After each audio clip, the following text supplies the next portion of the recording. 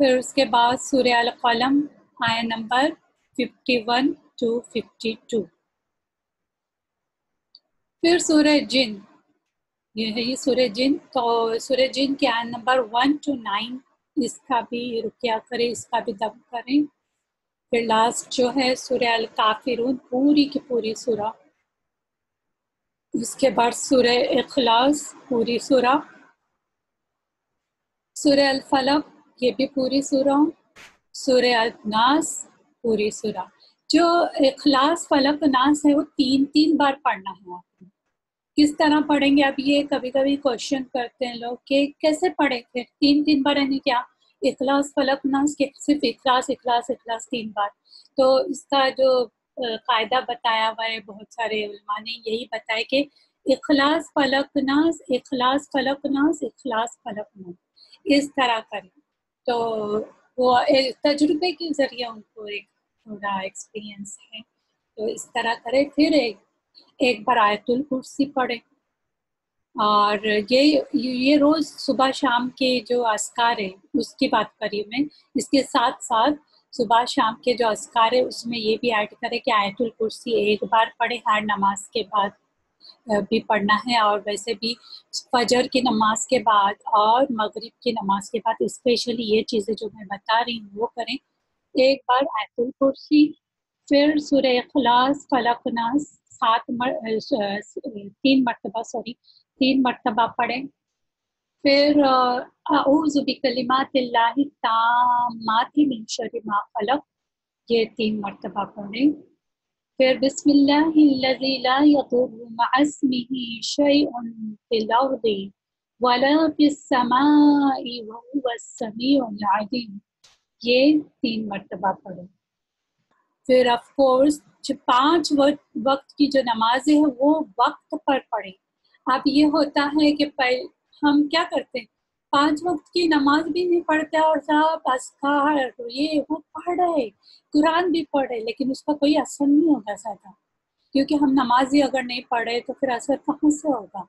ہمیں 5 وقت کی نماز وہ بھی وقت پہ ادا کرنی ہے. اور دوسرا یہ کہ جو بھی احترام الحق سبحانہ تعالیٰ اور کثرت سے استغفار کریں. بہت سارے چیزیں جو ہمارے ساتھ ہوتی ہے گناہوں کی وجہ سے ہوتی ہیں. ہو سکتا ہمارے اوپر جو بھی اثر ہو رہا ہے یا جو بھی ہمیں بیماری آ رہی ہے وہ ہم نے کچھ گناہ پاسٹ میں کیے تھے، اس کی سزا کے طور پر ہو رہی ہے. یا ہو سکتا ہے کہ یہ ہمارے لیے ایک درجہ بلند کرنے کا ذریعہ ہے، ہمارے لیولز جنت میں زیادہ بلند ہو جائے، اس کے لیے بھی ہو سکتا ہے. تو یا تو یہ آزمائش ہو یا تو یہ سزا ہو، کچھ بھی ہو سکتا ہو. تو اس لیے استغفار زیادہ کرے، ذکر زیادہ کرے. جیسے آپ ذکر بند کر دیتے شیطان آپ پہ حاوی ہو جاتا. تو یہ ساری چیزیں آپ نے یہ جو صبح شام کے اذکار ہے اس میں شامل کریں. اور ویسے بھی صبح شام کے اذکار کسی بھی حالت میں، کتنے بھی آپ بزی ہیں، کتنے بھی آنکھیں بند ہو رہی، بیمار ہیں کہ بس بیڈ سے اٹھ ہی نہیں سک رہے، تو بھی صبح شام کے اذکار بالکل نہیں چھوڑیں. اس کو اپنے روٹین میں رکھیں. اور یہ ساری چیزیں کرنے کے بعد بھی اگر کچھ ہوتا ہے تو وہ آزمائش سمجھیں اور صبر کریں اور دعا کریں. اور ہمیشہ صفائی میں بھی رہیں، ہمیشہ اپنی صفائی رکھیں. اور ہر بار وہم نہیں کرے کہ مجھے یہ چیز ہو رہی ہے، شاید میری وہ رشتے دار نے مجھے نظر لگائی ہے یا مجھ پہ جادو کی. بار بار وہم نہیں کرے، بلکہ ایک بولتے ہیں نا ایک اپنا ایک پریونشن رکھے، یعنی ایک علاج ساتھ ساتھ رکھے. یہ نہیں ہونا چاہیے کہ جب ہو جائے تو پھر علاج شروع کرے، بالکل پہلے ہی علاج شروع کرو کہ آگے ہو سکتا ہے کچھ ایسی بیماری آئی، پہلے ہی ہم نے علاج شروع کر دیا ہے. تو انشاءاللہ اس کا بھی بہت زیادہ افیکٹ ہوگا آپ کے لیے. تو یہ ساری چیزیں کریں آپ، انشاءاللہ شفا ہو جائے گی.